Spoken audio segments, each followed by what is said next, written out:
I never stopped. And I really didn't have any form of paycheck until I was in my 30s. You know, if I'm working with, for instance, with Phil Collins on Tarzan, I played a lot on that. So I was almost a musician in a way, playing with him.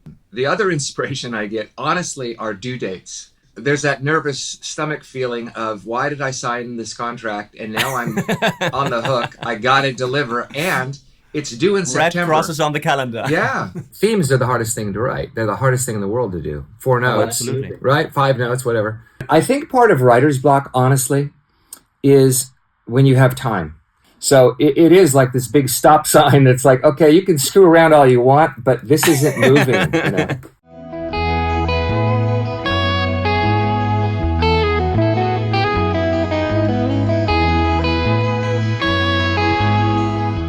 Mark, I have so many questions and don't really know where to start. Let's start with the songwriting elements of your everyday work. So, Mark Mancina, I guess Wikipedia will tell me composer. That's the one-word summary of it all. But there is producer, there is arranger, there is guitarist, guitar collector, there is songwriter. What percentage of your everyday workday you would kind of say this is songwriting? You know, I think because I grew up as a songwriter, and I think so many people do that, where they write their own songs, they sing their own songs, they start to learn how to produce their own songs, and then they end up maybe doing something else in the music business. And that's kind of what happened with me. My songwriting led to a lot of really, really great gigs, including The Lion King. But I've made my living really as a composer of film scores. So, you know, I've been fortunate enough to have been able to combine those talents. When I did Lion King in 1993 or 4, I was already ready to do that. I was ready to produce and arrange songs and honestly write some stuff and then kind of incorporate it into a score type of a setting. That came really easy to me because I already had that training because I'd already been writing songs and I'd already been producing. So songwriting was first kind of the way in, right? You would say. Yeah. And, you know, it taught me, and as it does nowadays with technology, it taught me how to wear all the hats, you know, not just to be a writer, lyricist, but also a producer, also an arranger, also a player. All those things kind of came into being in the 80s because for the first time you were kind of able to do that with MIDI. You know, you could have a MIDI keyboard. Oh, absolutely, yeah. You know, and you could start to sequence things, and that was all new, you know. Right place, right time, right enthusiasm, I guess. Yeah. Cool. Is there a line that you could draw between all those different hats you wear? Are you songwriter for 10 minutes and then arranger for the next 20? It's a funny thing because, I mean, you know, how do you look at success? What do you look at? Do you look at how much money you've made, or do you look at the work you've done, or what people recognize? It's a weird thing. So, I mean, how do you look at success? Right now, I would say at this time in my life, I feel... Henning says number of guitars. Henning says yes. From the back, number of guitars is your measure stick. Well, that's certainly part of it. No, honestly, it's only been in the last few years that I feel successful. And I only say that in that I'm really happy and really comfortable with what I have. I'm very blessed. I'm very, very lucky. Most of the people I grew up with, almost all of them were all musicians. We all played together, and none of them are doing music for a living, you know? It's just such a difficult field, right? So tell me about it. Yeah. So I was very fortunate. But I did put feelers out since I was 14 years old. I mean, I was the guy going up to Capitol Records and sneaking in and playing demos, and I did all that stuff. So, you know, I never stopped. And I really didn't have any form of paycheck until I was in my 30s, you know, any kind of money coming in, you know, other than playing in a bar. You're talking about the different hats you're wearing and the different roles you perform in and around the studio, starting in the 80s. How have the roles kind of developed since then? Especially the songwriting role, which I'm most curious about, but you can... Yeah. Feel free to talk about any of the hats you're wearing. Well, you know, it depends on the project. So as an example, when we started Moana 1, they sent me down to Australia and Lin-Manuel and Opataya. Opataya he was already down there. Lin was, from New York, and I was from here, from Carmel. And so we all kind of met there. We went to a festival of music, island traditional music and dance, and kind of absorbed what they were doing, and then went into a studio, came up with some ideas. I don't even know if we used any of the ideas. I don't remember. But, I was able to wear whatever I needed to wear. So if we were going to record a song, I could produce it. If we were going to need lyrics, I could help. If we were going to need a bridge, I could help. So, for instance, there was a song called Shiny. Oh, yeah. So Lin sent me that demo. Well, time of two eyes of trouble and nerve. Yeah, the Bowie thing. Was a the sad Bowie little thing. crap one. Brilliant song. That's it. So, as an example, Lin sent me that demo, and when he got to the bridge, it just sort of trailed off. He didn't really have it, And so I came up with a bridge. I recorded it. I sang it. I sent it back to him. We cut them together, and that was our demo. And then, eventually I redid it. I redid the song from scratch as an arranger, and then we recorded it. So, and then Jermaine did the vocals with Lin, and then I'm singing on backgrounds because part of the backgrounds are my original demo. So far from the gods who abandoned you, chasing the love of these humans. It's cool. That's brilliant. Yeah, it's so that's an example of a song where so is that score? Part of it is because there's a middle section that's very score-like, but then I wrote the vocals. I didn't write the lyrics. I think Lin wrote all the lyrics. Yeah, because he's a lyric genius. But that bridge, I know that I had a lot to do with the bridge in that thing. Da da da da da da da da. That thing. I certainly would. Yes. Okay, is Lin the guy in the balloon? Come on, go away. So he is still there, isn't he? Yes. Yeah. I thought maybe he went to go get a sandwich or something. I don't know. Yeah. We're working on the original Moana right now. We're redoing it, right? And so I'm working on how far I'll go. I'm re-recording it, and I was going to call Lin. What a brilliant song. Yeah, it's a great song. I was going to call Lin about some vocal stuff, ideas, and so I sent him a funny video of me playing electric guitar and rocking out and stuff. And but he's in the middle of he's in the headline with Jimmy Fallon. He's doing a show in New York. Oh yeah, they're doing something. Right, yeah, and it's going on right now. So this reminds me of when I was working on the first Moana. I would call Lin and he'd be like, "Oh, I just won a Pulitzer Prize." I'm like, "Oh, sorry to bother you."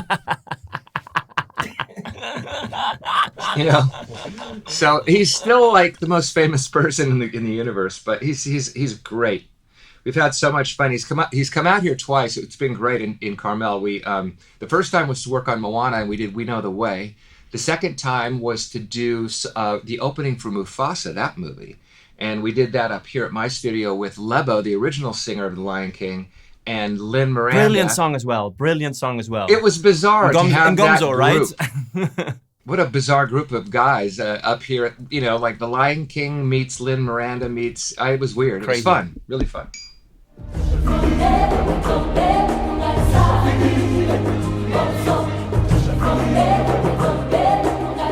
Talking about collaborations, and this is something that when Henning and I did the songwriting course and we did this section called Real Writers, we wanted to make sure not to include the juicy celebrity stuff in the interviews. And I'm trying this the same with you, although it's very difficult. I don't have any juicy celebrities, do I? I'm not asking juicy celebrity stuff. I'm just asking the broader question of collaborations in general, because you mentioned your work with Lin-Miranda and you've worked with Phil Collins. You've worked with a bunch of really, really impressive songwriters in their own right. Don't get him started. I want to get you started. I want to get him started. He's shouting not to get you started from the back. But I want to get you started. So collaborations with those geniuses in songwriting.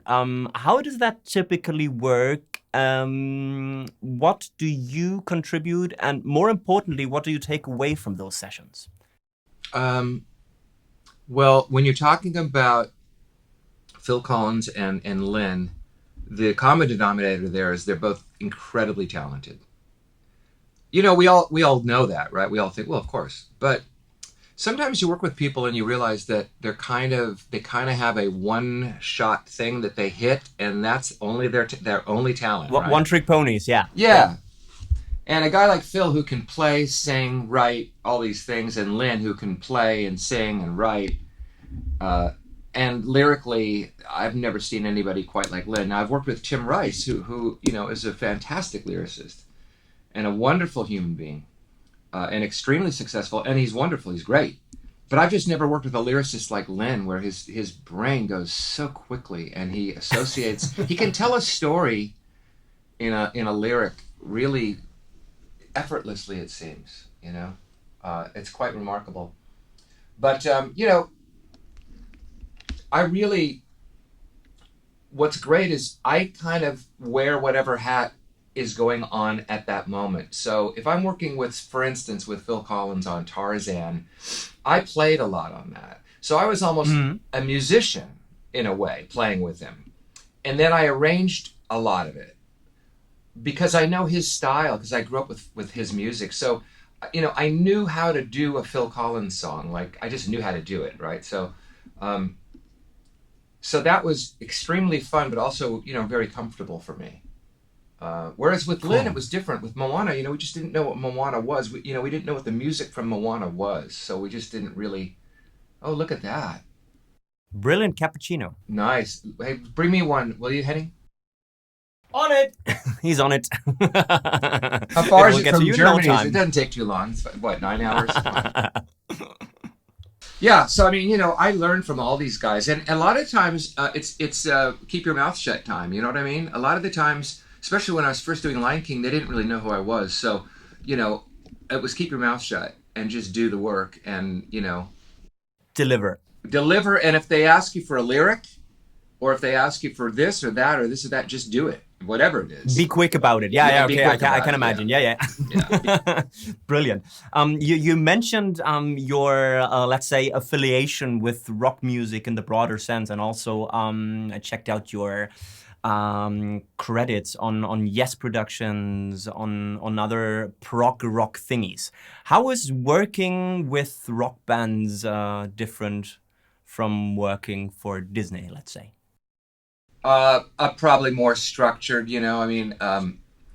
Disney, there are people, I won't call them suits because they're great people. I've known them for years. So they're more like people that kind of watch what's going on, make sure everything's going on time, and make sure the budgets and all those things.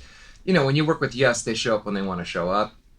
I was in the studio with them. I had Steve. I had John Anderson. I had Alan. And Tony and Chris sometimes, but even Trevor wasn't showing up sometimes. It was difficult, but I grew up on that music, and I toured. I lived with Emerson, Lake and Palmer, and I produced them. I toured with Trevor as his keyboard player, and I grew up playing that music. So I knew that kind of style and that kind of music inside out. So I felt very comfortable doing that. Whereas if somebody said, this band Little Feat, can you work with Little Feat and produce them? That'd have been harder for me because that's a type of music I didn't really grow up on. I know it and I listen to it, but I don't know it. So I was lucky. Working with Phil Collins, how weird was that? The combination where I've already worked with Yes, they didn't hire me because I had worked with Yes or any of that. Yeah. It just happened. So it was the coincidence of kind of bringing those two worlds together, right? The Disney, let's say, corporate world in general, and those more. Two Worlds is a track on that album, right? Two Worlds is a track on that album. Henning is just mentioning, first song. There you go. Talking about the two worlds, everything comes together in Tarzan. Let's talk about inspiration. Where does it come from? Is it always the job and the specs that you're getting, or are there ideas in your mind before that and you think, oh, I have something kind of stored away and it could fit? No, it's okay, I have two different types of inspiration. The inspiration I get from, let's say, playing guitar or studying classical guitar at night is a completely different thing, right? That's true inspiration. The other inspiration I get, honestly, are due dates. Because when I get hired to do a movie, there's that nervous stomach feeling of, why did I sign this contract? And now I'm on the hook. I got to deliver. And it's due in September. Red crosses on the calendar. Yeah. And if it's due in September, that means, I have to come up with stuff. I mean, whether I like it or not, I need to come up with music. And sometimes you come up with stuff that you think is really good. And sometimes you come up with stuff and you're kind of going, oh man, I want to come up with something better. And you just hope that you do, But in the meantime, you need to start delivering. You need to start working. So, existential fear as the driving force for inspiration. I think it's the first time that I've heard it kind of summarize that and it's harshly. It's true. I kid you not. Existentialism in Disney composers. Yes. That's brilliant. It could be a new book. Let's talk about routines for work in general and for songwriting in specific. Are there habits and routines that you make sure to do every day, every week, every time you sit at an instrument, at the computer, or whatever? There's a certain point on films where I try to get a certain number of seconds done per day. So I might aim for 30 seconds. Animation generally takes about 3 times the amount of time that a live action would take. So why is that? I think it's because there's so much transition within a 30-second animated cut. If you look at something that's 45 seconds long but it's animated, you'll notice that every second or so counts. Everything is information, right? Yeah, and, or a transition. It's going from this to that. So the music does that constantly. You never sit and just bubble for a while. You just, not usually, once in a while, but very rarely in animation. Whereas if you score a live action movie, you might have an opportunity, if it's not an action movie, you might have an opportunity to do something where you're, floating against the picture, or your music is slow and the picture is fast, or whatever, however you want to do it. But in animation, there's a little bit less of that. That's something that I've never thought about before. Yeah. I think it was Randy Newman who said that to me one time, and he's done some animated movies, and he said to me, I spend 3 times the amount of time. And I went, you know what? You're right. You're totally right, because I've done animated movies, and they are much more work. One could think that it's also the other way around, because when thinking about, there's a lot of information already given away in the pictures, and then music can lean back. But no, what you're saying is that music has to kind of keep the pace, right? I think it's because in animation, you have to be convinced that the characters that you're looking at are real. Absolutely. Or you have to invest in them emotionally, right? You have to, if you don't care about them, you're not going to care about them. You create them. You create them musically, yeah. And you create them musically, and that's exactly right. And so if Tom Cruise is on the screen, I don't have to worry, nobody's going to buy this violin. It's no, but if it's this new character that we've never seen before, like Mufasa, it's like, well, who's this guy? What is he, Themes and motifs, how strong are they kind of conscious in your composing approach? Because this is exactly what a theme and a motif does, right? Give a character life. Supposed to. That has changed a lot over the years. When I was growing up, listening to the old classic Disney movies, everything had a theme, and the themes were very, very exposed and very obvious. In the last 25 years, there's been this movement towards not really having a necessary recognizable theme. Maybe it's a sound or a style, a Trent Reznor thing, where it's a thing. Yeah. But an actual theme, like a John Williams, like E.T.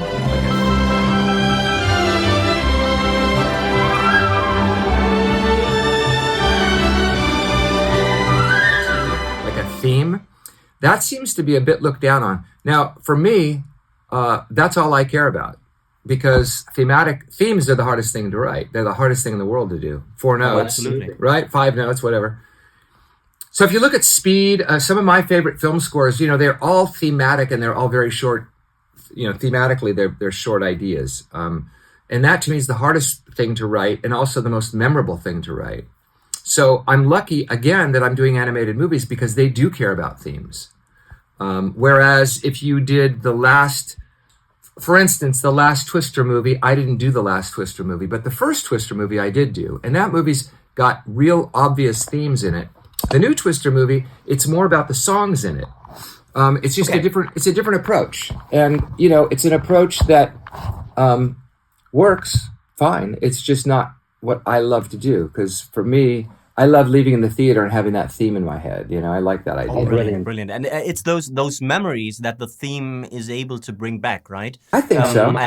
I haven't watched Mufasa yet, but I have listened to the soundtrack, and it's those tiny moments that kind of revoke everything that happened in my own childhood in '94, when with the bridge of "I Always Wanted a Brother," when this ba da da da da comes back and everybody knows what's happening. Yep. Those are the brilliant moments that only a theme can achieve. Yeah.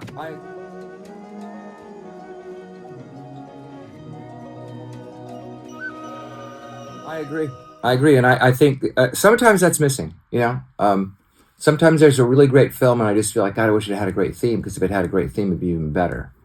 Oh, absolutely. But there are some really great composers out there and doing some really good stuff. So I'm not putting that down. I'm just saying that there's it's just been a shift a little bit away from that idea. When do you know that a theme is a theme and not a hook for, let's say, a song? Is there a way to tell those? Sometimes they cross, right? Sometimes they are the same. A lot of the times, something that you'll write for the film that works really well doesn't work as a song. And, there's evidence of that because they've made songs out of themes that are really bad. And they can become embarrassing at times. Just watch the Oscars this year or last year. I mean, it's unbelievable what's going on. But,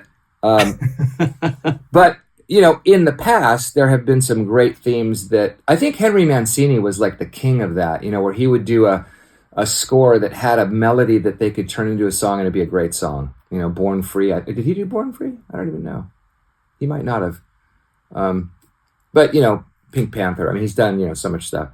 And he was my. That's probably the ability to bring those two together, which kind of makes something very, very special. I think I grew up with James Bond and Pink Panther and the stuff that had themes, and then I think my next avenue was Ennio Morricone and his music, right? And there it is. It's like 4 notes, 5 notes, and it's so great. In fact, after The Lion King, that theme that you just sang, that came from Ennio Morricone doing his theme from The Mission, which I can't think of how it goes. Yeah. Oh, well, not da da da da, not that one, but that. No, not. It's not part of that melody. It's a different one. It's a 4-note thing.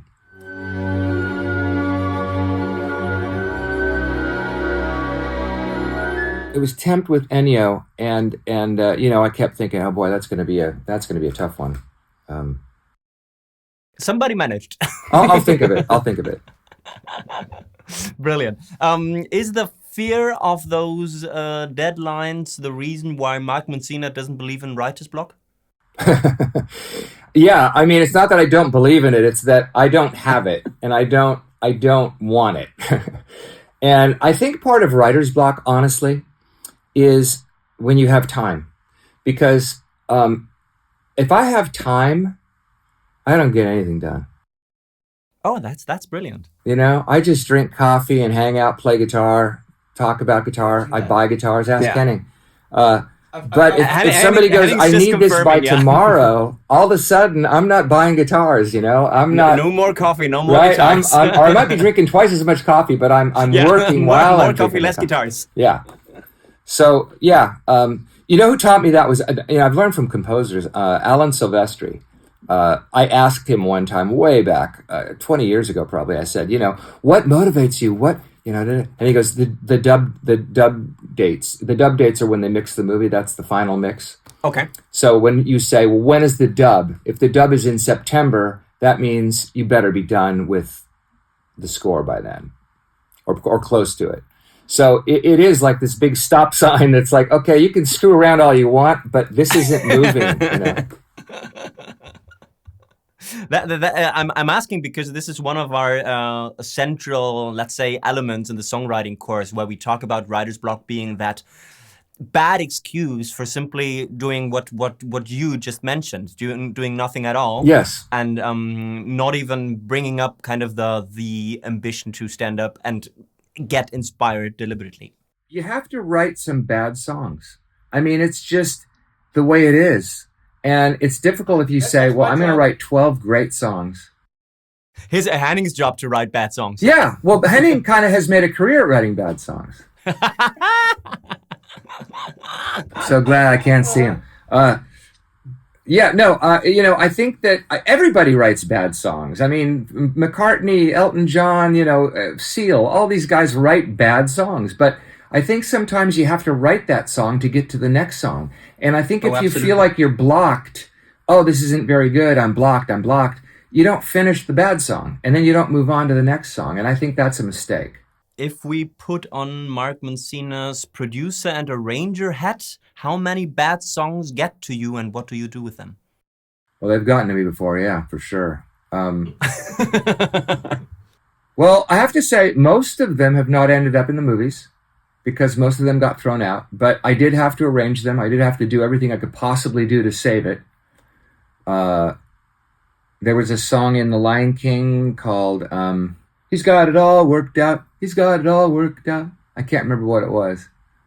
But I did that. That's on some Lion King compilation, songs that were thrown out of The Lion King or something. Best of the rest. He's got it all worked out. I go right back to bed. He's got it all worked out.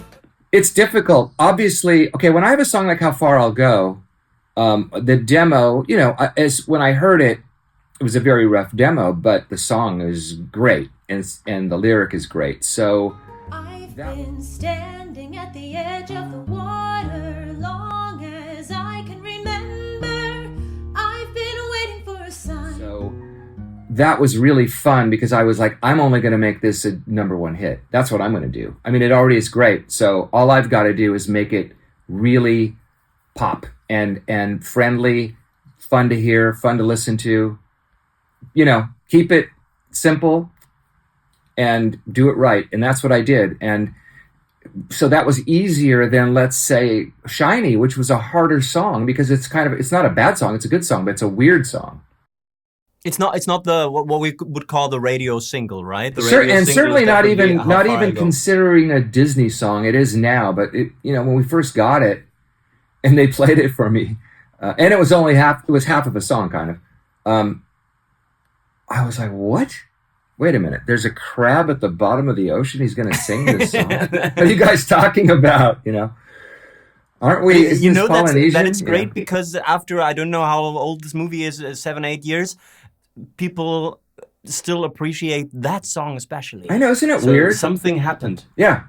It's weird how that happens, because I was thinking about, last night I was watching something and they brought up the score to Speed. They brought up Speed, and they were talking about the movie, and they all knew the movie, and they're all talking about it. And I thought, when I did the score to that movie, for the first 3 or 4 years, I didn't get hired for anything. And I would go to meetings and say, I just did the movie Speed. I did Speed. And they didn't care. Nobody cared. It's like, yeah, whatever. Now, maybe that's your definition of success of the last couple of years, that you don't have to go to those meetings anymore. But then you did Speed 2 and the world opened up, right? After you did Speed 2, the world opened up to you. No, it didn't open up to me. That's what I'm saying.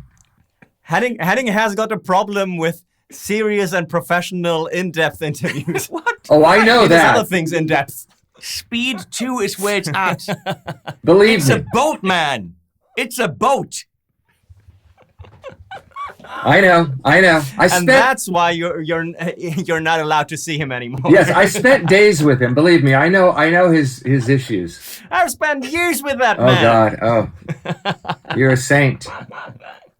Yeah, it was weird. I would go to meetings and nobody wanted to hire me. And now, so for instance, when I was working on Mufasa, Barry Jenkins, the director, was up here at my studio, and he's walking around looking at stuff, and he saw a Speed poster, and he went, wait a minute, you did Speed? I go, yeah. He goes, "Oh my God, it's my favorite movie." And he went on and on and on and on and on. And I was like, wow, that is so funny because now it's kind of a classic to a lot of people. We talked about bad songs, and I want to go back to this because I'm sure that you have worked on bad songs or were forced to work on bad songs by a circumstance. And I've written some of those bad songs, by the way. What makes a bad song for you? How do you recognize them? So, or is it the other way around? Is it easier to spot a bad song, or is it easier to spot a good song? Or is it obvious? That's a good question. Which is which? You know, when I think of a bad song, I think of a song that maybe has a good intro, and I'm kind of interested in the verse, and then I don't get the payoff. Yeah. Now, that's old school, but that's what I grew up on, so that's kind of where I'm at. That's how I hear a song. So when the thing is, I think it's coming back. I think the importance of the chorus hook has regained attention, I think. Except that now it takes 9 songwriters to come up with it now, right? Because you look at the credits and you're like, Paul Simon wrote his own songs, and this woman has 9 guys writing this song. But yes, you're right. I think it is, and I hope it is. Again, that's, as you're a songwriter, the hardest thing in the world is to write that hook or to write that thing that people go, I love that part. It's hard to do that. So when you have that, you kind of want to feature that. And I think that's what makes a good song. Also, songs that try hard usually don't really work. If they really involve a lot of chord changes, a lot of stuff going on, a lot of modulations, and you kind of go, are we just hiding the fact that there isn't really a good song here? That's the brilliance of How Far I'll Go, right? At the end of the day, it's a 1-5-6 minor 4 progression in the chorus. I think, and it's those tiny details that kind of lift it and make it kind of something special, but the core structure is super traditional pop music. And I think that Lin, right? Lin's, all of his songs are that way, and I think that's what's great about his songs is that they're simple, but they're catchy, and that's really tricky. I think his Hamilton songs are, they're great, and they're simple. What? Does Henning hate Hamilton?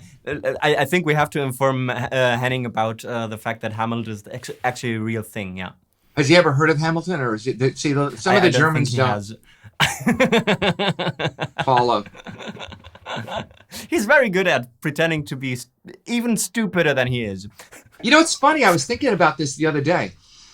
So I bought these Tube Workshop amps that are unbelievable, with this guy named Mario, and then I bought... I've met Mario, yes. I've got Nick Huber's, I've got Rainer Tausch, and all these guys are Germans. And and Henning, and I'm going... None of them know Hamilton. None of them know Hamilton. Yeah, right. No, I was kind of like, what is it with the Germans? I mean, I know they're great engineers and they're really good at stuff, but truly, they're such nice people. I mean, Nick Huber is probably one of the dearest people I've ever met, and makes these amazingly beautiful guitars. And Henning has introduced me to all these really cool people. I had so much fun at the NAMM show, and I met such interesting people. But I gravitated towards Germans. I mean, and Jews, Israelis, I should say. People from Israel and people from Germany seem to have my ear somehow. I'm not really sure how that's working, but it is. Henning has some kind of magic. He's the guy who doesn't leave his own house and still gets the world connected. That's really, really something. Everybody I talked to said, "Oh, Henning told me about you," or "Henning said this," or Henning, And I was like, that guy's... From his German provincial bedroom, he's secretly ruling the world. Right. He's like the Elon Musk. Crazy. He's like Elon Musk, right? With a good heart. Yeah, he's... Do not compare me to Elon Musk. I knew he was going to have a fit. What the crap? And he bought the Tesla before the other guy went totally nuts. Yes. Yes. Yes. So here's, let's say, the superhero that we now have to kind of build up. The only one who's got the network, the courage, and the brains. Let him sell a couple of guitars and maybe also the financial power then to, That's right. try and beat the other crazy guy. He is. I think he is secretly ruling the world. He's like, he's got something He's going. quite humble for that. Yeah, not bad for a person who doesn't know Hamilton. Well, that's his cover, though. That's his cover. See? Nobody would suspect a person. No, he's too nice. To rule the world. He's too nice of a guy. We talked about Lin-Manuel Miranda's simplicity in songwriting, but I want to go back to theme writing and especially to harmonizing those themes. Let's talk a bit about harmonies. Let's talk a bit about chords in general. Are there go-to chord progressions for you, or do you not deal in common chord progressions at all? One of the things that because of my background and because of film scoring, I've never been much of a jazz player. And for whatever reason, jazz type of voicings and chords don't really fit the score world. It used to, right? Which is crazy because in the 1940s, 50s, it was the same thing in a way. Well, right? I think that's an era. I think we had an era, the Ennio Morricone, let's call it, or John Williams era. Mm-hmm. And I don't know where we are now. We'd have to look back. But I generally think in terms of keeping it simple. Again, a great theme generally isn't very complicated. If you listen to Schubert or some of my favorite thematic writers, my favorite themes from them are not tricky. They're not like, oh God, he goes to this weird change and then he modulates to this and then it's a sharp 5 and then it's an augmented 7th and it doesn't do that. That isn't to say that kind of music doesn't blow my mind, because it does. But if I listen to Ives or any of that music, I love it. Bartok, but for film scoring, and what I do, I should say, that's not really good. If I wrote something like Bartok-ish for someone, it might be really cool, and somebody may do that. But if I do it, they're like, Mark, what the hell are you doing? They want to hear what I do.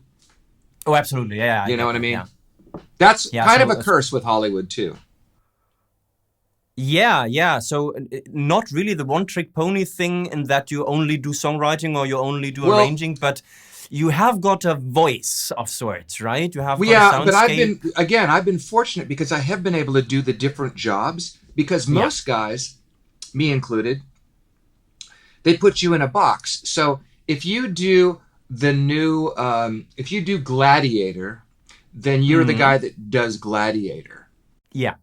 And if you have a big hit with Fast and Furious, then you're the guy that does that. So if the guy that did Fast and Furious wants to do a romantic comedy, good luck, because he's never going to get it.